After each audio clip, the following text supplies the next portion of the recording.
What's the meaning of Achilles? Achilles. Achilles. Achilles. Achilles. Achilles. Achilles is a figure in Greek mythology, who was a great warrior and the son of the mortal Peleus and the sea nymph Thetis. Achilles was dipped in the river Styx as a baby, which made him invulnerable except for the heel by which his mother held him.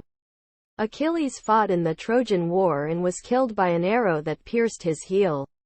The term Achilles' heel is now used to describe a person's weakness or vulnerability.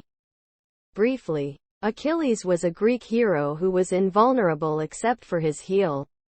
He was killed by an arrow that pierced his heel, and the term Achilles' heel is now used to describe a person's weakness or vulnerability.